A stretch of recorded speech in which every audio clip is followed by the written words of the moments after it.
SSM's Wednesday Global Africa program brings to you our news stories, exclusive reporting, and SSM perspectives on the day's top news. Plus, the inside scoop on Africa's most important developing stories. Join us on Wednesdays, 11 a.m. West African time.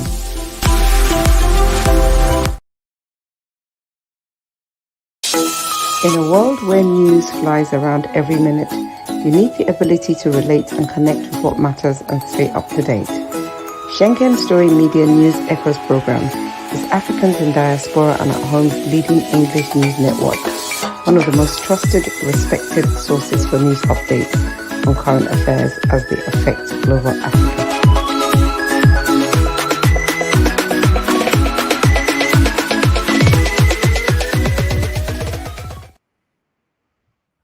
Hello, viewers around the world. You're welcome to SSM Wednesday Global Africa. Here in SSM, we report with empathy. We put people first in all of our stories. We also take what we call a people-first approach in what we report. Be it news, politics, lifestyle, entertainment. We cover real stories about real-life issues. So you are welcome to another edition of Reporting Real Stories, Real Life Issues. My name is Mark Godwin Iweajuwan, and I'm here with my colleagues and friends, my coordinators from different parts of the world. With me from Lagos, Nigeria, is Ogbeni Olarinka Raji. Ogbeni Olarinka Raji, good morning, sir. Good morning, Mark. Good morning, viewers across the world. Welcome to our Wednesday program. Global Africa. Global Africa. Akwabo. Yeah, thank you. Medaso. Yeah, so also joining us in Toronto, Canada is our big man, Sir George Chukwu. Kedu. Sir George Kedu. Good morning. Good morning, my Godwin, and good morning, Olarinka Raji. I am wonderful. Greetings all the way from Canada. Yes, you look wonderful, Sir George. Truly. Good morning. You look wonderful. Listen, sometimes we make our viewers know that we are Africans, we speak the dialects, so we know. So we are like them. We're not some strange people. We're not strangers from Mars. Raji speaks 3 languages. Raji speaks Twi. Raji speaks Yoruba. Raji speaks Hausa. Raji speaks English. That's a lot. George speaks Igbo. George speaks English. And George speaks English in a different, refined way, too. Nice. All right, gentlemen. Let's begin. It's a beautiful morning, Wednesday. But let's begin with, there are 2 sides, the bad news, the good news. Let's begin with some small, not too good news. Yesterday, a Nigerian was arrested in the U.S. over alleged $100 million COVID-19 fund fraud. Wow. And it doesn't sound good. But you see, on this network, we say both sides. We don't pretend, we don't hide anything. We don't make people think we're all that, So, George, it's not a good story. This young man was able to get a hold of that COVID insurance policy they used to have, and he was able to scam people, scam the United States authority. We're bringing the picture of the young man there. George, I don't know, did you hear that story? Was that story brought to you? Briefly, not completely. I overheard it. I didn't know it was that serious. I didn't look into it. But let's see the young man's face and yes. We don't have the picture we have is not his face. It's on the back of his head. Yeah, yes, is his back view. It's really not nice when young people, Africans, come overseas and have this wonderful opportunity to have a beautiful life, change their life, do something positive, and they go into this kind of act. So sorry. So we don't condone. We don't allow that. We are not party to such things. He's called Olayeye Yomi Jones. They have an also known as this image here is not him. This is Ajero. Yes. Sorry. Yes, this is the image we have of him. Sorry for that. Yeah, this is the image we have of him. It's just his back view with the FBI being detained. So what he did was between March and July 2020, during the COVID era, him and his friend, he's going to bring all those he's associated with. It's a group crime. Him and his friends were in this fraud that the court said they defrauded 3 pandemic assistance programs in the state of Massachusetts. Massachusetts had this Department of Unemployment Assistance Program. So these guys were able to penetrate through that program and scheme the state of that money. The unemployment compensation program the state of Massachusetts had. So $10 million, that's a lot of money. And the young man, go ahead, Raji. What do you know? So is it, my take is that the whole COVID scene was a scam from top to bottom. That a virus could force the whole world, a global shutdown, a virus that we know the life cycle. We know that it cannot survive within 10 minutes in any environment. And it is depleting. It is not as if there's a factory churning out COVID viruses all the time, so that the volume of COVID viruses in the atmosphere continued to increase. For that virus to shut down the whole world for a whole year, the whole world was in a complete shutdown. So the whole thing was a scam. So within the scam, there are also scammers who are also scamming the scammers and doing all that they could do. So now, is it in every situation? In every situation, something good comes out of it. That shutdown was brought about a paradigm shift in the way people now do business. In the way people now do business, such that corporate offices became very, very, very sparse, because people now realized that you could do most of the things you have to do from home, and that you could cut out commuting time, which is transportation cost and everything. Those are the things that add stress to a man's life. When you have to wake up in the morning to go about 10 kilometers to your place of work, now you don't even have to step out of the house. So that came with a certain, so that now we can do meetings online. We can do meetings by Zoom. We can do virtual meetings. We can do hybrid meetings. So out of every rotten bread, we have gotten some kind of penicillin, so that out of every bad situation, something good has happened. It is a paradigm shift in the way people do business now. All right. First and foremost. Sorry, George, before you go on, that's not saying that I'm supporting the scam. No, I'm totally against it. First and foremost, to the pure, all things are pure. But the conspiracy theorists, everything is crooked. So the point about it is, the pandemic, the Wuhan pandemic that came from China, like Donald Trump would say, is true. It killed a lot of people that I know, killed a lot of elders that I know, and there are so many that actually passed away as a result of that. One of my sons, did not believe in the pandemic. He and his wife, they got it. They were treated and they were well. So now, the point about it is that the disease or the virus was real, and the fear the world had was real. 100 years before, we had another, pandemic that killed so many population of people. And so to say that it is a scam is actually not a good thing to say, because it was real. There were so many adversaries and so many COVID-19, as if it was, a total, the whole world, the governments came together, shut down the whole entire world for no reason whatsoever. That COVID-19, that virus was real, as a matter of fact. So, but the thing is this, yes, you have mentioned so many advantages that came out of it, but to deny that it was a scam, who scammed who? Who came together to scam who? And for what? Let me finish. Let me finish. Okay. Who scammed who?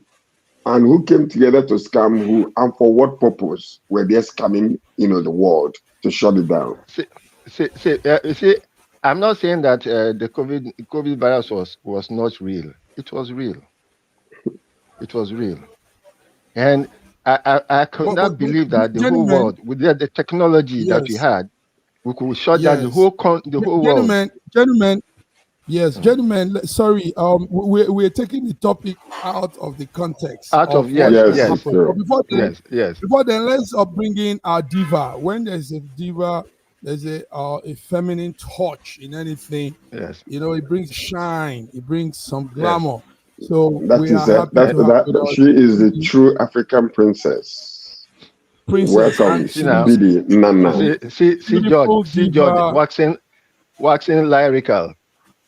Good morning, everyone in the studio. Good morning, Bidi. All of a sudden, my face is shining finally. Good morning. We are trying. Bidi, you made men began to say all kinds of things. Like Karaji was just, he didn't know what to say anymore. He was just smiling like a Batman.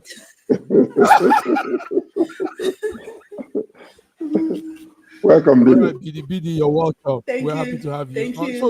So, George, but anyway, so what I know. Let's get away from that. I want to talk about this guy here. You see, the point about it is this. Yeah, it is very, very unfortunate because this also shows the level of intelligence of most Nigerians that can actually, whenever they put their heart into anything, they can achieve it.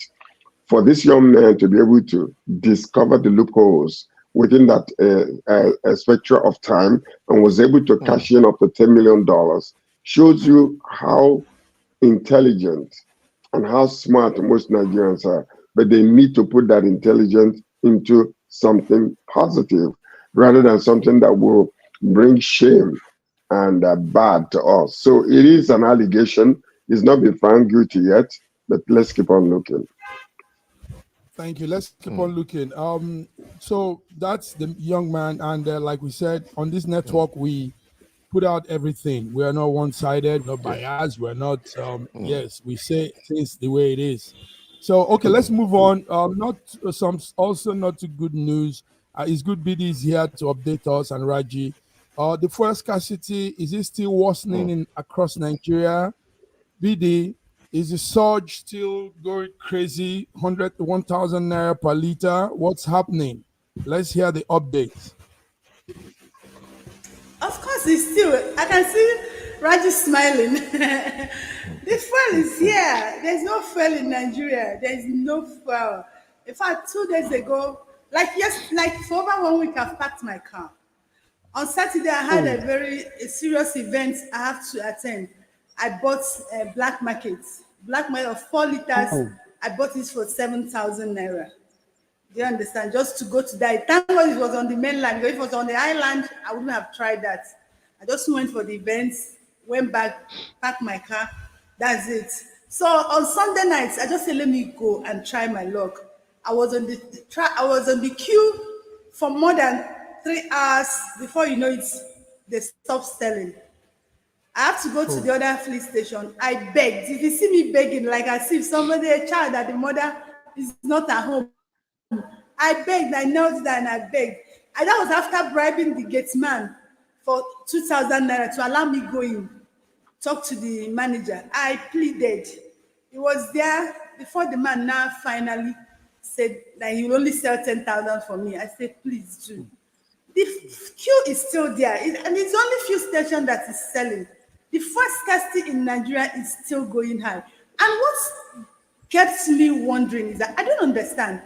We heard that in the history of Nigeria paid the highest subsidy this year. the highest in the history of Nigeria. They paid the highest for subsidy this year. And this government told us that remove subsidy. And we came to realize that they are still paying subsidy. Not just that they are still paying subsidy. In the history of Nigerian petroleum industry, they paid the highest this year. And Nigerians are suffering. I don't understand. Maybe somebody should make this thing clear for me, because honestly, I don't understand. Raji, what do you have on this? She doesn't understand what's happening. It is very, very sad. It's very, very sad. And you see, more saddening is the conversations that some of us are having on certain fora.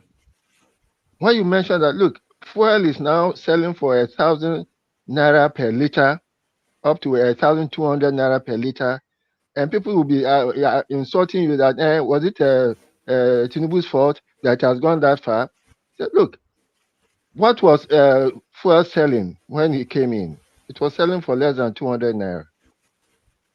He removed subsidy, and then the fuel went to 600. And it has been increasing ever since. And you say you have removed subsidy, but we hear that you are still paying subsidy. And recently, NNPC declared profit of over 13 trillion naira. NNPC declared profit. Where are they getting the profit from? Is it from the fleecing of the people? NNPC that is not selling, that is not doing anything, is making profit of 13 trillion. You know, I think the people have said it so many times that Nigeria is a crime scene, and the people who are leading us, who are the president and his group, are a set of gangsters who don't care whatever is happening to the country. In all these things, the president has bought a new private jet.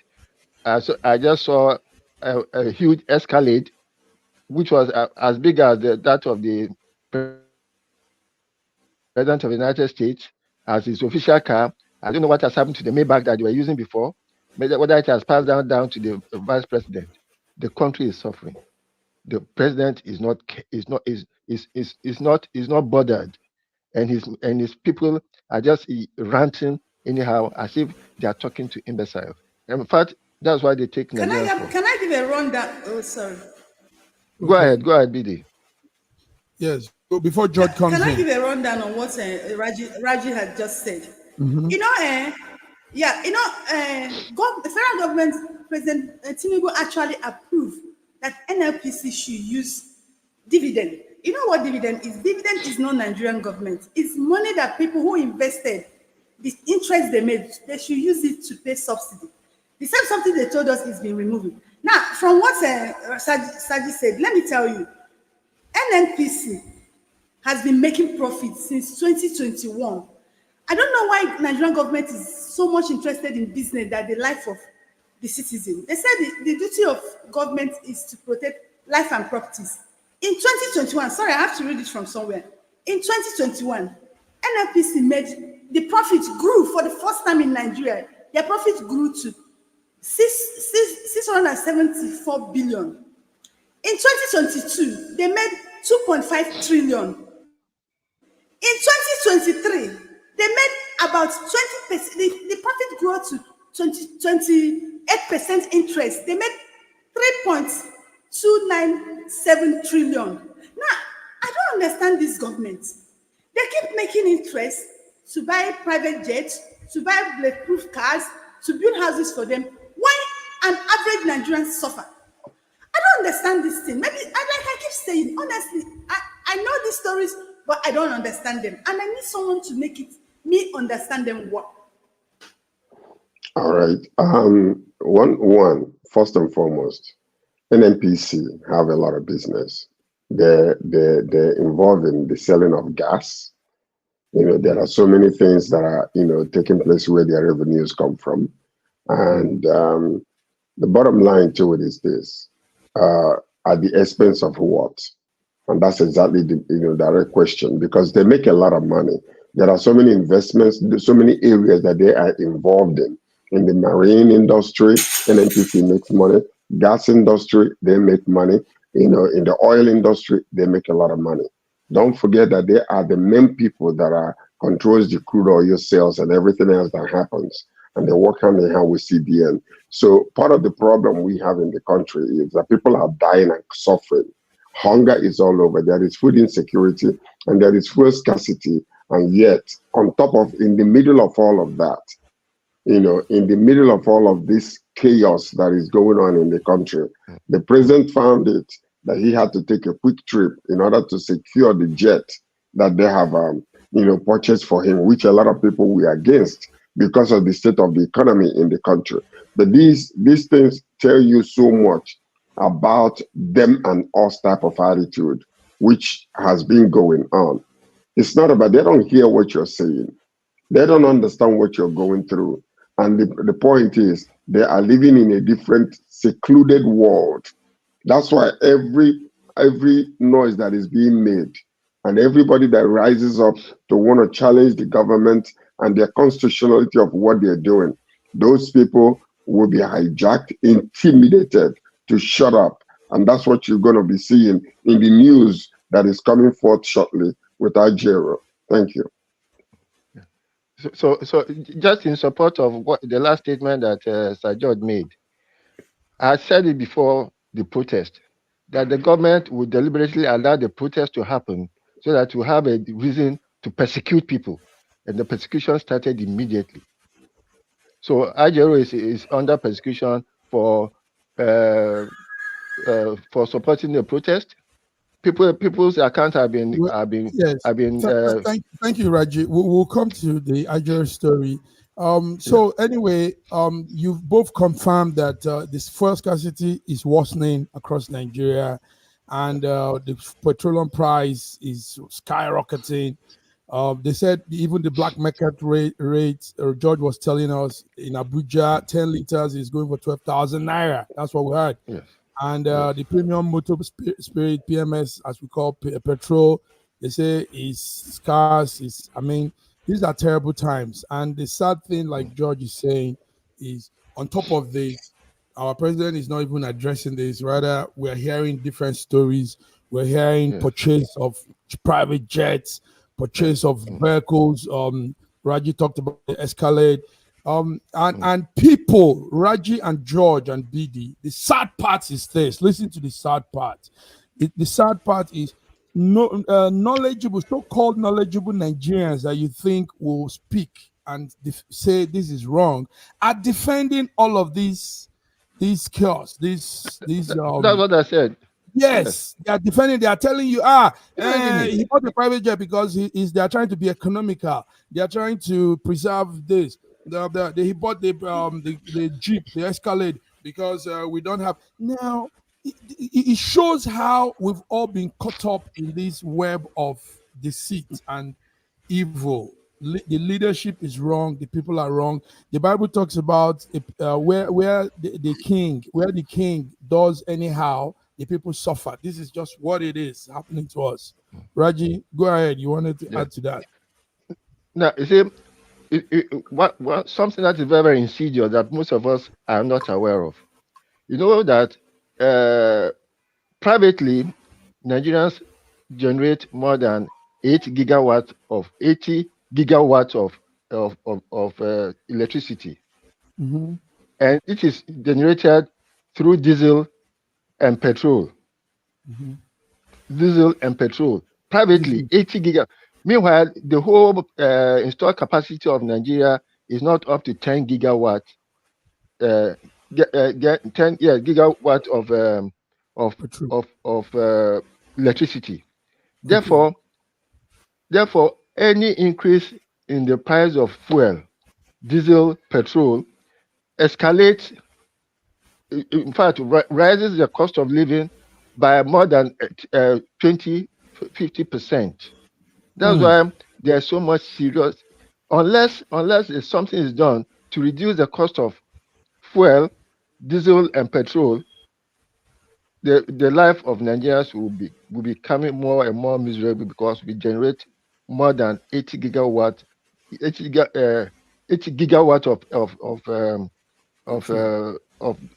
of electricity privately. Okay. But you gotta look at this from another standpoint. We're looking for the welfare of Nigeria to increase. We're looking for the economic condition of Nigeria to increase. We're looking for investments. We're crying out and crying, oh, we're developing this contract with this country. We're running to this country to, develop contracts to bring foreign investors. Meanwhile, the people that have been in Nigeria, they are leaving because the economic condition is no longer favorable to them, most of these corporations. And yet we're crying out, okay, now we're depending on oil. We need to increase our local GDP, by producing food products, by manufacturing and all that kind of stuff. But the environment is not conducive. What fool would he be that will see what is happening in Nigeria and come and invest their money there? Doesn't make any sense. So, and these are the things that are affecting everyday people. You're losing trillions of dollars, naira, every single day simply because when the transportation, the logistics are not favorable, when goods cannot move from one place to the other, and the transportation cost is increasing, they will pass it down to every product that they are moving. These are things that are slowing the economy. This is the reason why inflation is so high in Nigeria, and the productivity is decreasing drastically, statistically, and nobody is doing nothing. The only thing that the president cares about is getting himself fatted up with a new jet. And then we already seen the amount of money. Hold tight. You already seen the amount of money that was leaked out. 21 million naira that each senator is making every single year, every single month. Can you imagine that? All in allowances. They even had hardship allowances. The people that are suffering, they don't have any type of allowance whatsoever.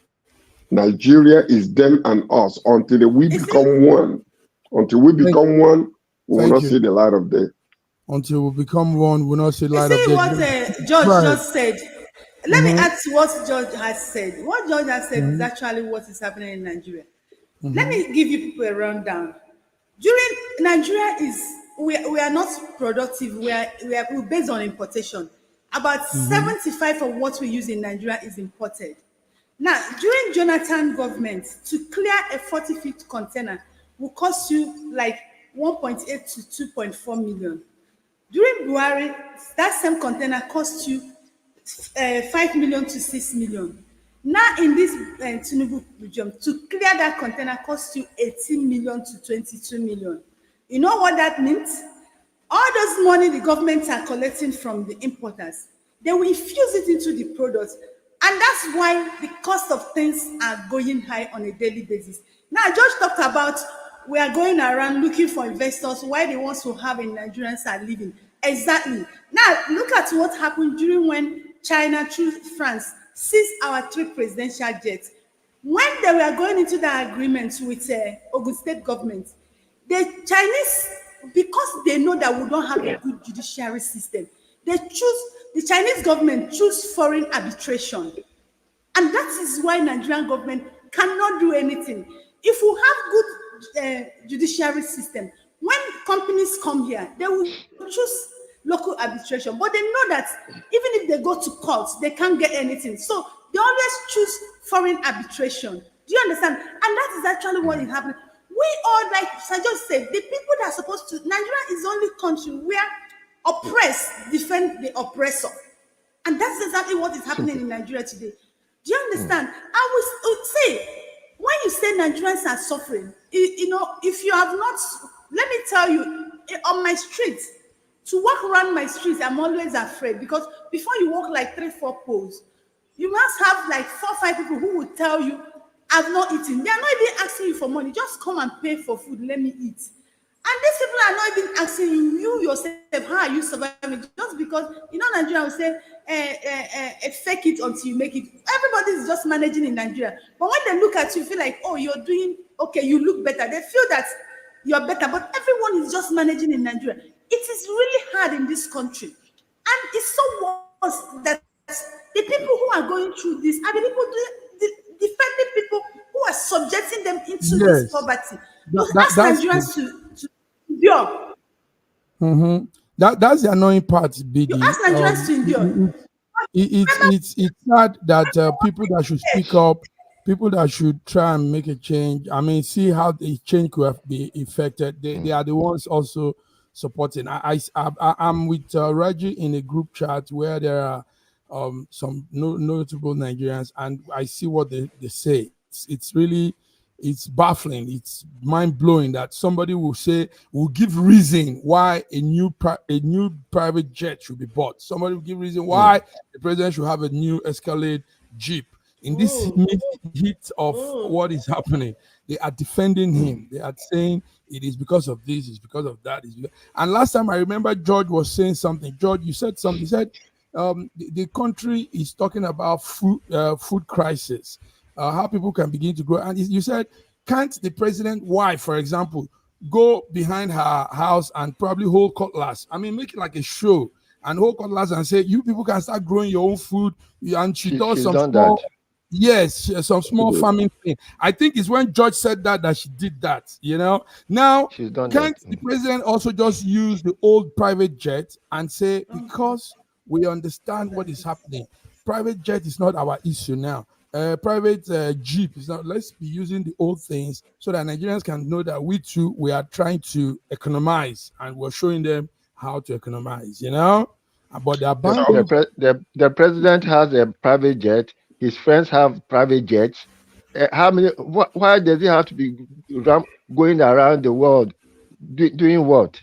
Sit down at home. There's trouble at home. George, didn't you hear what our vice president said?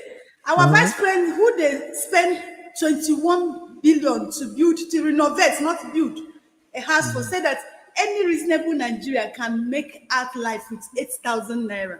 8,000 naira. 8,000 naira that will not buy a tuber of yam. 8,000, to show you how mean and wicked these people are. It's not mean and wicked. These people are dislocated and disconnected from the public people that they are supposed to be serving. And the key word there is serving. Because what they have done, there is no servant leader in Nigeria anymore. All we have is emperor leaders. And this is exactly what is happening. And that's what they're trying to, fascist type of government where they want to, overload every single individual. It's no, the smell of military leadership is still all over Nigeria. And that is the reason why you're seeing what you're seeing. Until the day we embrace true democracy and find good people that we trust and know they can help the country, unite the country together, bring the country to where it's supposed to be economically, have that international respect, you will not see any light of day, like I said before. Until we come to that point where we hold our leaders accountable, it doesn't matter how much or how it is done, we will not move forward. The point we are making, we can cry all we want to. When you talk too much, they will come through the back. They will use their hitmen, like all these agencies that they're talking about after you, and they will just shut you up. Look at what they're doing to one of the people, simply because he's the leader of Labour Party, or people that are demanding their own constitutional rights. Yes. In a democratic government. So these are the things we're saying. BD, Raji, you guys are. We say it as it is, and that's who we are here. SSM viewers, SSM Wednesday, 25th of August. We are here talking real. This is our Wednesday of Global Africa update. Gentlemen, let's go on a small break. We're coming to talk about Ajiro. Yes, the NLC boss man. He's been alleged to be sponsoring terrorism. We're coming to talk about the monkeypox that is taking over some parts of Africa. So let's see you on the other end, gentlemen. Thank you, Raji and George. Nigeria, we hail thee, our own dear native land. Though tribe and tongue may differ, in brotherhood we stand. Nigerian soul are proud to serve our sovereign mother.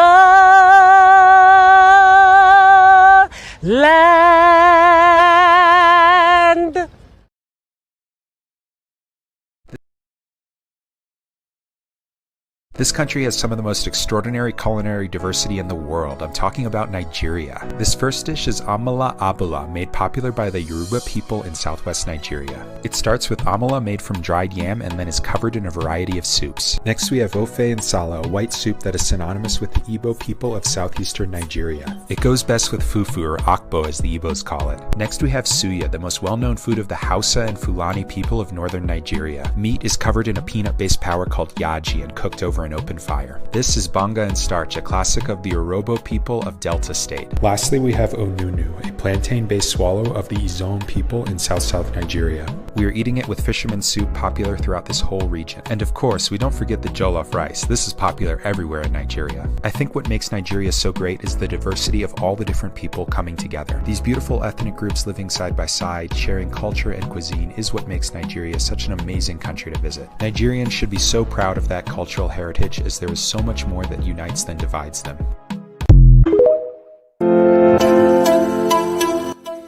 SSM's Wednesday Global Africa program brings to you our news stories, exclusive reporting, and SSM perspectives on the day's top news. Plus, the inside scoop on Africa's most important developing stories. Join us on Wednesdays, 11 a.m. West African time.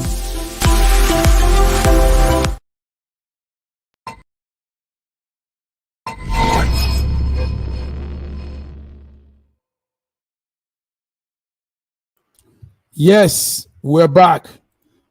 SSM Wednesday African updates. Gentlemen, a lot is happening. We know any moment from now, the Nigerian Labour Congress will probably be going on another nationwide strike. But what thing happening is, like George said earlier, they are now tight-fisted, closing the mouth, gagging up the mouth of those trying to speak out. So the NLC boss, Ajiro, is being accused of harassing. They say he's sponsoring terrorism. Raji, can we get that story from you? Is that true? Is Ajiro sponsoring terrorism, or is it the Nigerian police force deliberately tagging him to silence him? Raji? You see, short of repeating myself over and over again, the protest was preventable, but the government refused to prevent it so that to have a reason to persecute people, persecute ghosts who they think are against them, to persecute their perceived enemies, to persecute anybody that they can brand as a sponsor of terrorism, of protest. There's no illegality if anybody sponsors a protest. There's nothing illegal in that. But government has now made it an illegal thing for something that people will be persecuted. You see, there's a difference between being prosecuted, which is you are taken to court. But what the government is doing is persecution, going after enemies, the imagined enemies, anybody who says anything that they think is criticism against them. Because there's no reason why they should be going after Ajero. Even though Ajero himself continues to put himself in danger by being political instead of being more apolitical, by being consistently enforcing himself as a member of the Labour Party instead of as the president of the NLC. Because not all NLC members are members of the Labour Party. Therefore, Ajero himself should be careful about how he presents himself, so that the government will not find any imagined reason to rope him in. Okay. The government is ready for persecution. Recently, the account of certain people on Bitcoin and everything had been clamped down. It's persecution. Bitcoin, everything be clamped down. Yes, before we get another update from Nigeria, from BD, George, we are hearing all of this, and it's a surprise thing that they are slamming Ajiro with all of this. But the thing is, a nationwide strike is inevitable. George, what do you think with what is going Well, on? I think that having demonized the last protest by the government, and now they're looking for reasons, to clamp down upon this guy in order to shut him up and to ensure that he doesn't come up again and make any demands. The departments, different parts of departments in Nigeria ought to be very careful. See, when we doing what we're doing, blatantly, with no regards, we forget that when you back people against the wall, even your own little dog in the house can bite you one day. So the blatant, refuse to listen to the people that you're governing, the impetus of doing what you want, regardless of who likes it or not, it's akin to being a military leader. And that's exactly what is being resisted in Nigeria.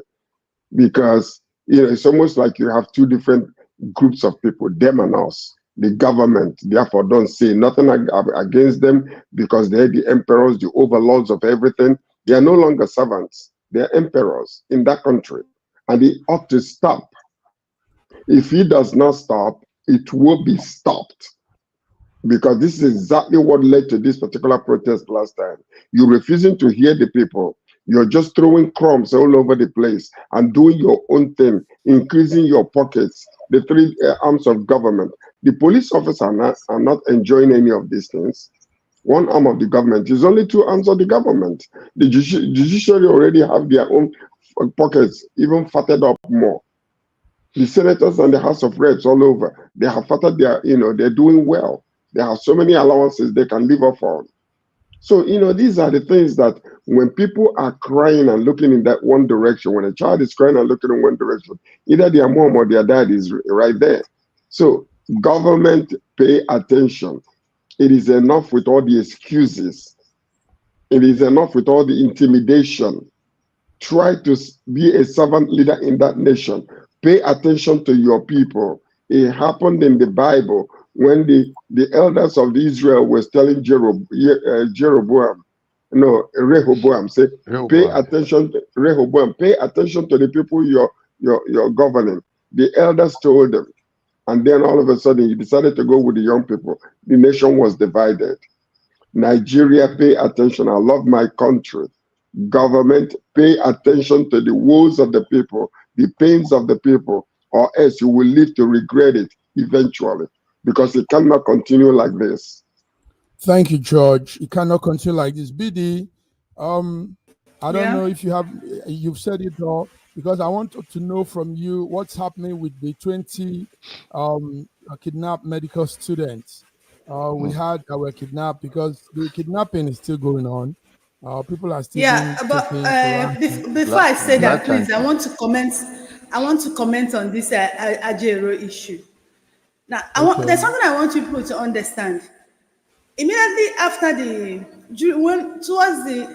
started like the 7th of August, Nigerian government listed the names of a lot of Nigerians in diaspora, which they have placed them on watch list. They say they are part of people sponsoring the End Bad Governance protests. Now, I like what Raji said. Then I went to Nigerian Constitution to read a little, and I did not see where sponsoring a protest. And what is sponsoring protest? That people came to say, oh, our road is not tied. We want to call the government's attention so that they can tie this road. And we need to print banner. Can you give us money? And you give these people money. That's sponsoring. That's what for Nigerian government. Now, that one apart. On 19th of August, that was Monday this year, Nigerian government tried secretly with army, DSS, and police, the people they acclaim to be the leaders of End Bad Governance in Abuja. It was secretly, they tried them. A lot of people who partake in that protest are still in detention till today. Remember, even before now, we still have a lot of NSAS protesters that are still in detention. Now they came up again. Now a lot of people every time they keep saying that Ajero is being political. There is nothing political Ajero is being. The thing with this government, they just want to, they just want to control every parastatal in this country. They just want to use every ministry, every parastatal to witch hunt, control, and do whatever thing they know how to do. Now listen, Nigerian police invited Ajero. Nigerian police, when I say every parastatal, every ministry, they invited Ajero for questioning, for terrorism sponsoring. They invited Ajero. And look, let me tell you, as long as you are now in this country or in this life, this is just a way of silencing Ajero. Because you know what happened? The end bad governance has nothing to do with Labour Party. This was Nigerians that did it. They came out and they protested. It has nothing to do with Labour Party. But they are trying, because they said they are going to start another protest. Even before this, that they want to start recently, it's been slated to start on October 1st. You see, this thing they are doing is just to silence Ajero and silence Labour. That's just it. And to silence Nigeria. Because once they achieve what they want to do with silencing Labour, then they silence Nigerian. That's just what they are trying to do. That's what they are trying to do. That's it. Okay, let's talk about what's happening in Benue. 21 medical students were kidnapped. And okay. yes. So have they been released? Have they been? Yes. They've not been released. They are still in detention. They've not been released. They are still in detention. Yes, in detention. The amounts they are calling them. In detention. What do you want me to go? They're still in detention of the bandits now. They're still with the bandits. Okay. In the hands of is it not detention? They're still in the hands of bandits or the kidnappers. So I'll call it detention. So they are calling for ransom. And the kind of money they are calling, the parents, their relatives don't even have that money. They've not released them. Now, what I do understand, sir. Yes. Ladies and gentlemen, look. Why is it now become normal that people are kidnapped and government will pay ransom? How has it become ransom? Why has it become normal? How has it become normal? Maybe George can answer that. George. The reason why it is so is simply because of this. You have to understand that there is a possibility that the government have some kind of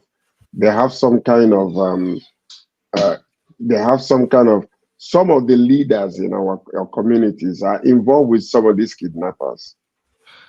They will tell you that anytime a kidnap takes place, somebody from the inside is giving somebody outside information.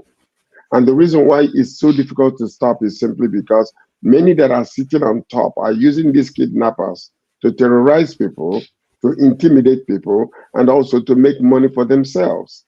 So don't tell me that they are not benefiting. If they are not benefiting, I will be surprised that it will continue. And why is it that in certain areas, stopping these people could be so easy, but it's not going to be easy? Why is that? And this is part of one of the problems that we are having. So right now, all we are looking at is, we're still looking at it and we're still seeing it in our own eyes, that these people are being empowered. They are being empowered, not because of their own knowledge of their own military strength, but because of the people that are inside that is giving them information. Why is it that when they are arrested, how many of them have you seen gone to jail? How many of them have you seen gone to court? How many of them have you seen now sentenced to prison? I don't see that. So tell me the reason why they can be deterred from kidnapping people and trying to make money for their masters. There's no reason whatsoever. Yeah, George, let me answer that question again to you. Let me answer that question again to you. Please. We all were in this country. We know how powerful Gumi was in this country, and still. Have they arrested him? Have he ever been invited for questioning? Even Nigerian government paid ransom and they're still paying. Now, let me shock you. Sokoto government just approved to construct road from Sokoto to Bandits Handouts. What do you call that? the government of Nigeria are aware of these kidnappers and these bandits. And that's why they can arrest them. That's why nothing can be done about them. So, I remember 2 years ago when they kidnapped a certain family, and the government was telling them, don't pay ransom. And government went ahead and paid ransom. They know these people. You remember what happened in Zamfara State? Zamfara arrested these people, handed them over for them to be judged in the courts in Abuja, and they sent them home. Nothing was done. So the governments are aware of who they are. Yes, and sadly, this particular 20 medical students that have been kidnapped is receiving widespread condemnation. CNN is talking about it, BBC is talking about it, Al Jazeera, all media homes are talking about. It doesn't seem to have any no impact, even though they're all talking about it. Yeah, now, no, guys, it will not have any impact. It will not have any impact. It will not have any impact because, like what Raji was saying, it's become so normal. It's a normal thing now. It's like almost like, everybody's expecting it to happen, and it does happen, and nothing is going to come out of this, just like the rest of them. Kidnapping is lucrative in Nigeria. Kidnapping is lucrative in Nigeria today. It's a new business. How didn't I learn how to kidnap? Or business. Well, let's bring in a friend and a coordinator that does not know about kidnapping. Dr. Godwin from Russia. How are you? He's not into kidnapping. Godwin, how are you? Godwin, your audio needs to be checked. Okay, guys, let's go on another story before the final one. BD and Raji, we knew that last July 11th. Sorry, I hope I'm audible now. Yeah, you are. Yes, brother. How okay, are you? Thank you for having me. Thank you guys for tuning in. I hope I can contribute my little cent with the remaining time available before I return back to work. Because of you, the network is giving us extra 5 minutes. So, guys, let's talk about these LG, local government autonomy. We know July last 2 months, the Apex Court declared that it's unconstitutional state governors to hold funds meant for local government. So now they are taking it further by federal government inaugurating a 10-man committee that will enforce that Supreme Court judgment. Let me start with BD. BD, it's crazy that the governors are fighting to still have power over money meant for local government. It's I mean, these are things you begin to wonder. So it's not like George would say, it's not about leadership. It's about settling themselves, making themselves. Tell us. So let's I tell people, each and every one of us will keep saying Tinubu, Tinubu, Tinubu. It shows you who we are as Nigerians. I'm telling you, understand what I was talking last time. Problem. And I don't even know how we can. I don't know how it could be solved. Do you understand? The same states that have problem with federal still want to control federal local government.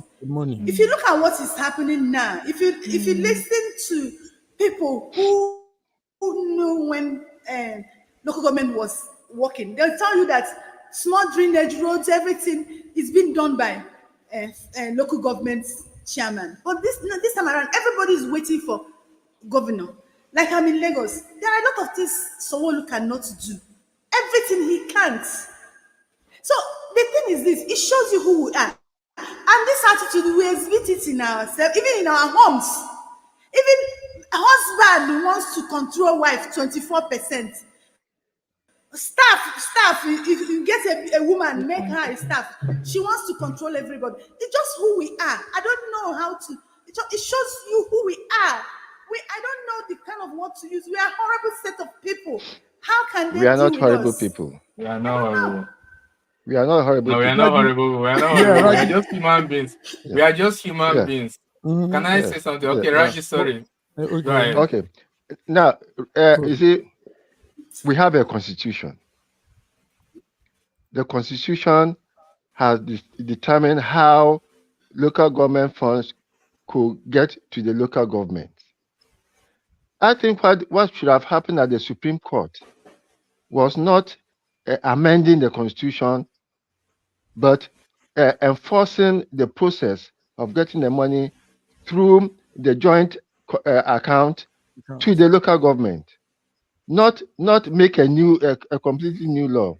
Because what we are now doing now is that we are actually disrupting the whole process. Because the Constitution provides that there should be a joint account controlled by the governor and the local government. What the Supreme Court should have done was to enforce that control, that when the money comes to the joint account, the governor should not have control over how it is dispersed, but it should go to each local government as stipulated by the Constitution. Nigeria is the only country in the world in which local governments are enshrined in the Constitution. Local government is a local affair for the states. But because we have a warped federation, each local government is now enshrined in the Constitution, so that no state can change the number of local government it has, no matter how bad it is. That is why before Lagos State and Kano State, when Kano was Jigawa and Kano, had the same number of local governments. When Jigawa was created out of Kano, Jigawa had 22 local governments, Kano had 24 local governments. Lagos still had its own 22 local governments. You see? But then this is enshrined in the Constitution. So what Tinubu wanted to do at that time was to create more local government for itself, and so that when the money from the local government come to the state, it will be dispersed among the local. But he had a problem because he could not change the Constitution. Now the Supreme Court has amended the Constitution. Meanwhile, there are procedures for amending the Constitution. So let us do things right, and then we'll do the right things. Yes. Thank you, Raji. You opened up more. Yeah, Godwin, let's hear you. What do you think? How do you think this thing can work? Because 10-man committee. Yeah, BD is echoing some of my sentiment last time. When I talk, someone said maybe I'm not showing enough empathy. It's just the fact. Many of us we have it as a hobby, as sport, blaming leaders. When we know that the leader is usually, sometimes leader is one of us who passed through the same system and got himself up there. And we don't take responsibility for the part that we're supposed to take responsibility and try to fix what we can fix, and we remain focused on one person. I mean, this fight, the way I see it, is like a football match between two teams. And the two teams, they are thieves. They are both thieves. But thief A, thief B. Thief A has just one thief in there, while thief B has 19 thieves. So they are fighting among themselves. The fact is that once upon a time, before the state government started having the monopoly over state, the local government chairmen were kings. They were monarchs. Who dare you talk to local government? They're the one who decide which road will happen, which construction, which contract, everything. They are alpha and omega. And then the state found a way to put them in check and become the boss. And then we now have 19 loud voices instead of one. So that's what is happening. Instead of one loud voice, we now have 19 loud voices, because 19 loud voices don't have that monarchy power. But in any case, for distribution of power, it is better to distribute it to 19 thieves than one, because somehow among them, one or two of them will have common sense and they will look his place, while the other 17 will languish. You understand? So in any case, it's still better. That's why I support it. We have to divide power and distribute the power, so that you have that chance to have some sensible people who will say, okay, let's reduce corruption, let's improve, let's increase development, let us, all the eggs cannot be bad in the basket. And that is why I support this distribution of power. But it's not that as if they had clean hands, or the people who are saying leader is bad, they themselves are good. Or if you go to the house, there's no skeleton inside. You understand what I'm saying? So I like to speak the fact the way it is, right? The way it is, and you just said it. George, you're laughing so much. I'm laughing because this guy just gave you a pure, complete blueprint of what's happening in our country. It is so crazy. I'm so sorry, So but I this hope I did is not say what I'm not supposed to say. no. You But said exactly what You said well. you said. You just said exactly what No, you're you supposed said to the right say. thing, oh. You analyze it very well. So You just the analogy, anyway, I fit us very well. I'm telling you. no, anyway, this is exactly it. And because corruption has already been wired in the bones of everybody, we can be like the 19 can be complaining all they want to. All they want to do is to get up there and have an access where they can milk the cow directly and don't. if you don't get it, forget it.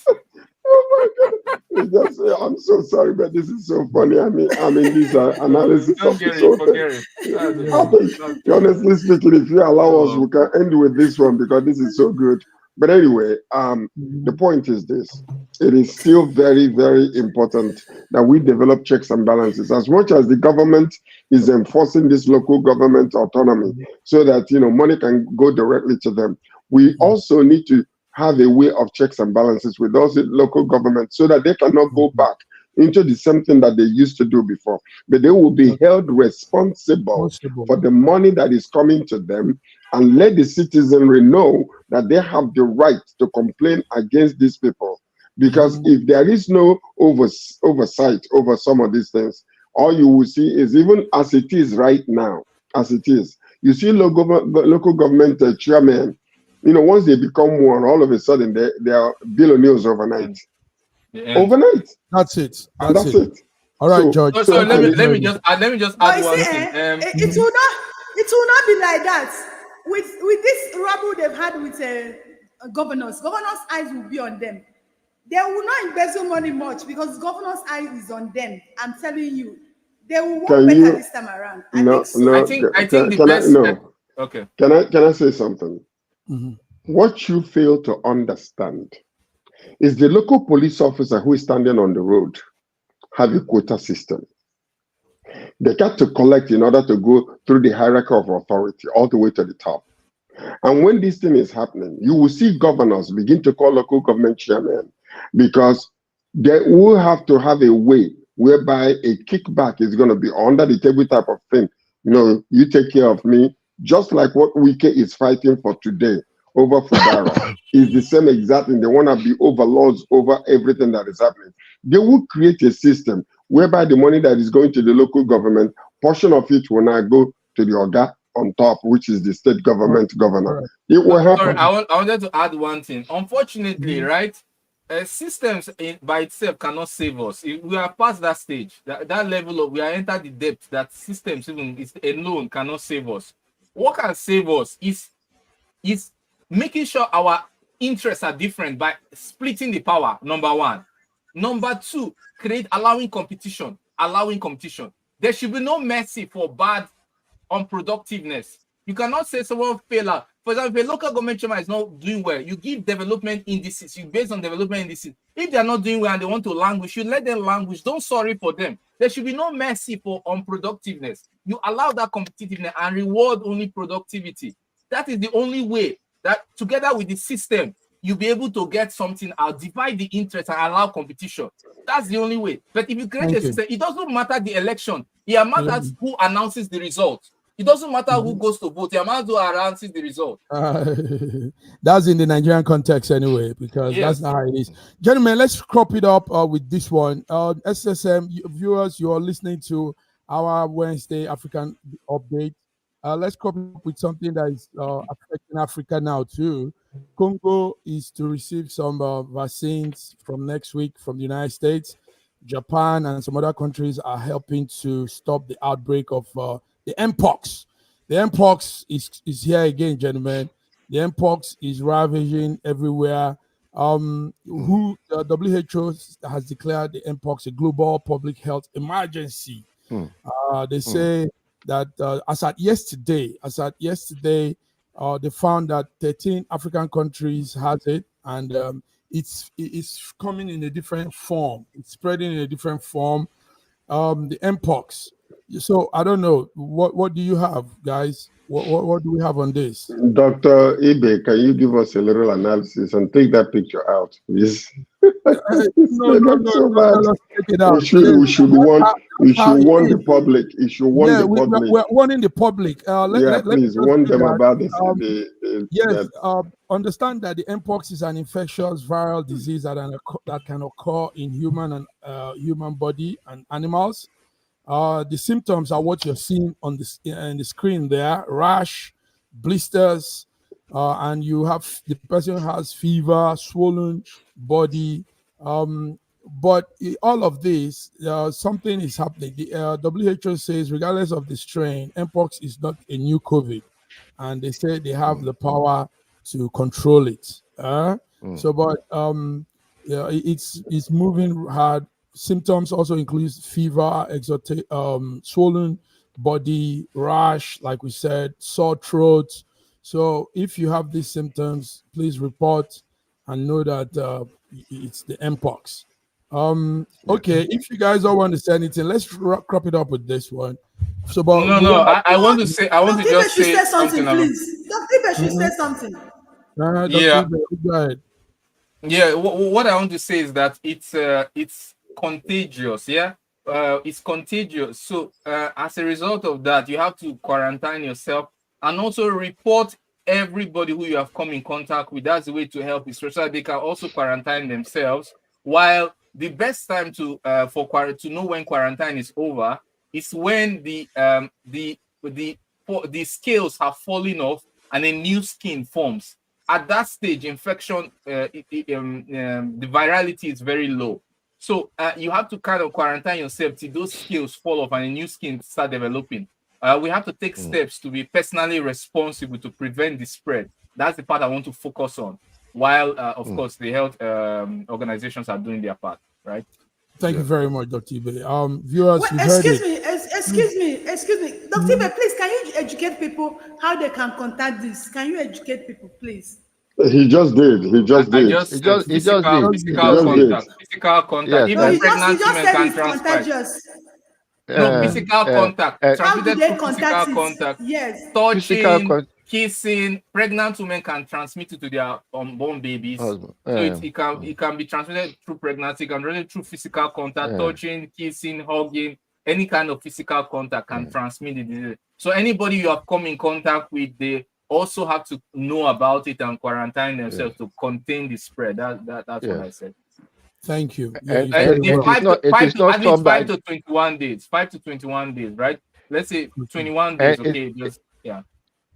And it is not stopped by taking a salt bath or drinking salty water. You should be careful. Yeah. All right, guys, that's it. And also, please don't inhale any disinfectant like Trump was advising. All right, guys, and it's not cured by antibiotics. Don't misuse antibiotics. It's not cured by antibiotics. Maybe you can do a small clip on this, a 2-minute clip, and let's share around so we have our people who don't want anything to come take over. Remember, the West, most times when they hear this, sometimes some of them like it, they say, Africa is going to get all blown up because of some viral disease, like they said, of COVID, and behold, it happened. So it will happen, but we have to be on the lookout, we have to be on the guard, be careful. The TV has told you. Something with your audio, Mark. And yes, so your audio is messed up. On that note, can you hear me? On that note, guys. Yes, we can hear you through the code. On that note, we are going out now. Let's come back on Friday. Thank you, Dr. Ibe, for the tips, health tips. Thank you for all the insights. Thank you, Reggie. Until we come again on Friday, you guys have a beautiful day. Have a beautiful weekend. God bless you. Yeah. George, in Toronto, Canada, thank you. Take your time out in the morning to be with us. All right, then. Bye-bye. All right.